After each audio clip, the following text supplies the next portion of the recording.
up, Trek peeps? Squirrel here, for the cooking class. This one's a fun one. Melissa, our fitness lady, threw this one at me. She wanted to challenge me to come up with something not only healthy, but something out of the kitchen that we're using now. We're all trapped inside, scared to go to the grocery store as much as we truly should to get those fresh ingredients to kind of keep ourselves healthy and kicking right now. So we're gonna do some fun stuff and try to use what's in our cupboards and what should we have in our cupboards. So we each kind of get a fun little lesson. So today we're gonna do the shepherd's pie. This version is, since I've been at Trek, we used to do this with the bison meat topped with the sweet potato, the same kind of style. We've now evolved to a meatless version, and we're using a Beyond Burger meat there, crumble kind of fiesta style to give it a little zest. Some frozen veggies, some leftover salsas in the fridge, can of black beans, and some leftover caramelized onions that we had from a dish we did the other day, which is another meatless awesome thing if you ever want something quick and easy. Grilled cheese kind of style, slap a veggie burger inside with a little caramelized onion and avocado, amazing. Anyways, we had that for dinner the other night, so we have leftover caramelized onions, so we're gonna utilize all this goodness. That being said, I kind of want to just, like I said, start with your little lesson besides the recipe, and that is, what do I keep in my cabinets to kind of have around when I do hit a wall and I want to kind of crank out some love. Artichoke hearts, they're great. You want to get the ones that are whole, and they have most of the bottoms to them. That's where the true unsaturated fat and protein and all the greatness about the artichoke is at. Sometimes when you get the quartered or the eighth ones, they get mostly it's the hairs and the leaf part of the artichoke. It's not the heart. You really want the true hearts. Really good stuff. Always keep beans around. Protein, awesomeness, smash them. You can take black beans. I take black beans, throw sour cream and avocado, chop that up for the little kiddo. It's a great little salad. Anyways, always keep some beans around your house. A nice albacore tuna or pink salmon or some sort of a protein there too as well. This is also a great product. We're actually using it today. I kind of wanted to show both of them, but the butternut squash and the sweet potato, it's literally one ingredient, sweet potatoes in there. I mean, if you're looking for stuff with less than 12 ingredients, you can't go wrong with that. That is awesome. That is right there. We're slamming that on top of this. So basically like any shepherd's pie you would with that meat and veggie mixture on the bottom and mashed potatoes across the top. Ours is gonna be meatless veggies and amazingness on the bottom and sweet potatoes across the top. You're gonna get that spicy, that sweet, that freaking all together goodness. So those products are really good. This makes a great soup. You have leftovers. I don't know if you saw any of my other cooking classes, but there was one with a potato leek soup where you just kind of start pulling stuff out of the fridge and using it up in a soup. These are great bases for those type of things. That, a little oat milk or regular milk or whatever you want, kind of thin it out, start sauteing stuff, throwing it in there. If it's already cooked, just throw it in there and heat it up. Awesome to have around at all times. Boom. Okay, so that's some fun stuff there. Another one I really like is, you can do any black bean if you want. I'm using Amy's. I like Amy. She's super natural, super awesome. She doesn't go too crazy on ingredients. Mostly good stuff that you can recognize and pronounce. But canned black bean soup, you have leftover ingredients. We got a little bag of this kicking around the fridge with some meatless goodies. You got a little bit of leftover veg. You can kind of throw all that stuff in there. Top it with like diced avocado, sour cream. Get out some tortilla chips that you have left over. Crumble those on top. It's just a fun base you can build off of, just like those were, okay? Some other staples you should always have in the house. Great for breakfast, steel cut oats. Slow cook. Bob does a great job. I mean, if you want to research a company that's freaking amazing, check out Bob. That's really cool. I truly like to have that around. And then just frozen stuff in the fridge. What do you have froze? Frozen peaches. I'll take a bag of those. Oatmeal in the morning. Oven roast those. Throw those right on top. You should always have, don't be scared of frozen vegetables, frozen fruits. They IQ up them now, so they basically spread them out on trays, freeze them individually, IQ up individually, quick froze, so it doesn't get that clump of frozen crap. That's my rant. Keep some fun stuff around so you eat healthier. Utilize your cabinets and your lazy Susans. All right, for our recipe today, like I said, the recipe that you'll get is gonna have fresh veggies. This is just gonna replace those. Replacing the meat and we're replacing the veggies. Okay, boom, we're cooking here, folks. Let's get this done. Let's get food in our mouths. Let's get people fed. So we're gonna turn up the stove here. Today, my shout out, I'm gonna give a little shout out here while that's warming up to the Trek West store. I know Trek East has been killing it and Trek West. I live on the west side of Madison. They've done an amazing job of staying open, keeping people getting their bikes fixed, staying safe. I mean, the system they got there when you go there to the store, they can get you stuff you need, but they have it very set up so that you're not in jeopardy. Pretty awesome, man. They even come right out to your car, deal with everything for you. That being said, giving a shout out to Kevin and their bike mechanic back area right now is stacked with talent. They got Ray from the race. I mean, they just got some amazing skilled people there. If you need a bike fix, go to the West Side Trek Madison. Talk to Jake. He's pretty awesome. Anyways, heating that sucker up. So the caramelized onions are already done. The veggies are already cooked. Everything's already kind of ready to roll. So we're just going to saute this. Keep it gluten-free too, just because why not? Let's just do it. You've seen me make a roux. We're now going to use a slur.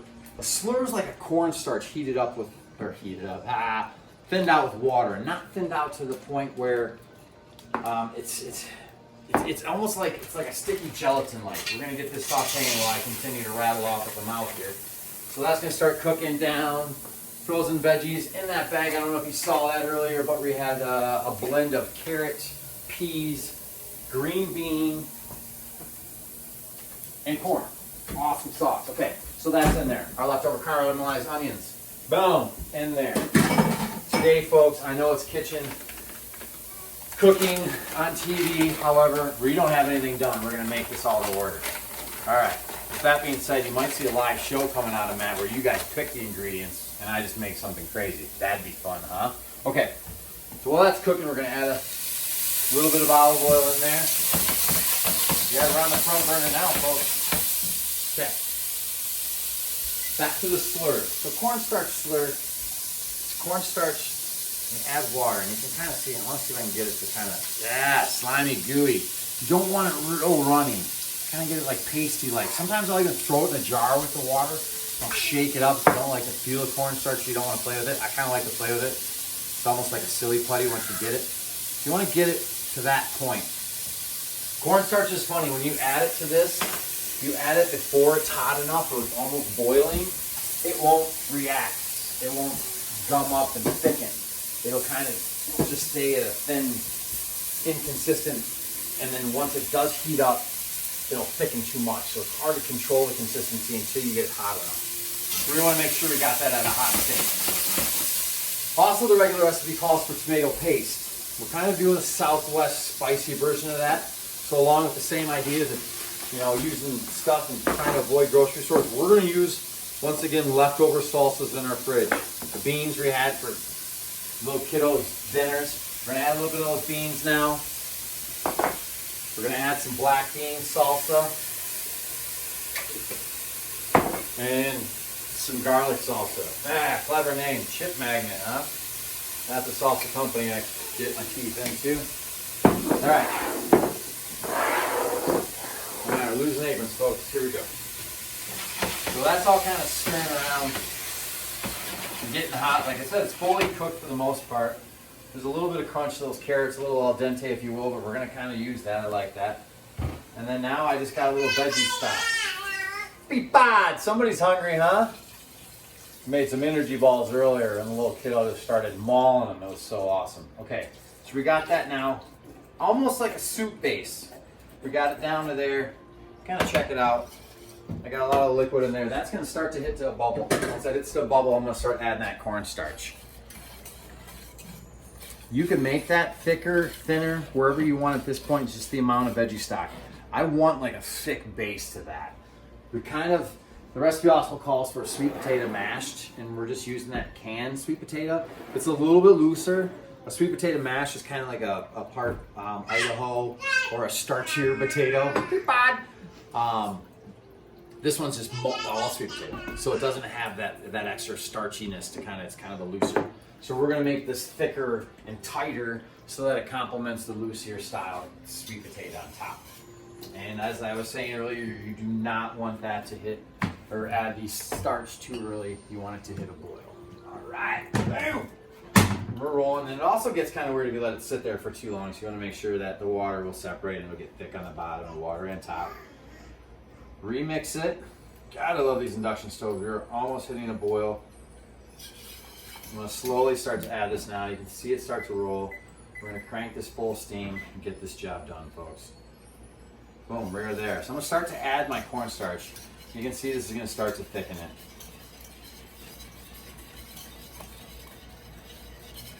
Boom. Look at that. Thick as can be. You can totally, I don't know if you can see it through the camera or not, but much thicker. Much thicker. Actually, that's the perfect point we want. I'm gonna dump in my crumbled meatless goodness into there. Stir that up to the amount I want. We're gonna finish baking this in the oven. So at this point, that almost adding that frozen product right there chilled it enough. So now it's applicable to get into our casserole pan. Get that casserole pan topped with the sweet potatoes, and it's not too hot, like I said, and we'll get that pop back in the oven. So just gonna simply pour that in. I mean, not only is this thing freaking healthy and delicious, but it's colorful, man. We were just popping right there. I freaking love it. All right, grab yourself a spreader for there. We're just gonna grab a simple spoon. Boom! All right. Freaking yum yum roll. Owe that guy a ton of money. Okay. Give that like a nice shake. You can pop this into the freezer, let that stiffen, tighten, chill, then you can really kind of spread that. We're just gonna play here, folks. We got hungry bodies in the house.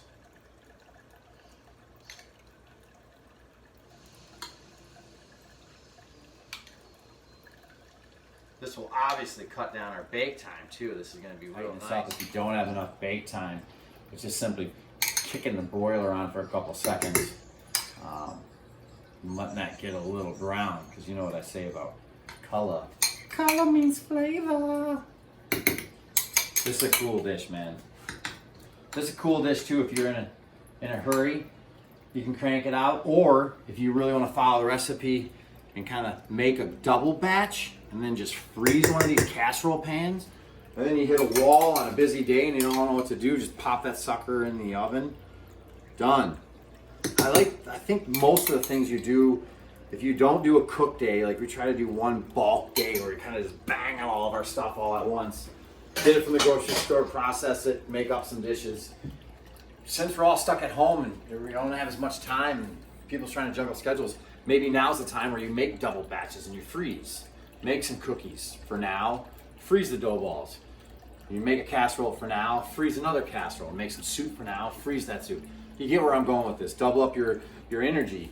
You know, it might be boring to eat it 3 days in 1 week, but the course of a month, it's all new again. All right, folks, we're gonna keep this going. You keep sending me recipe ideas. You keep making this as fun. I'm gonna keep bringing the energy. Thanks for being awesome, Trex peeps.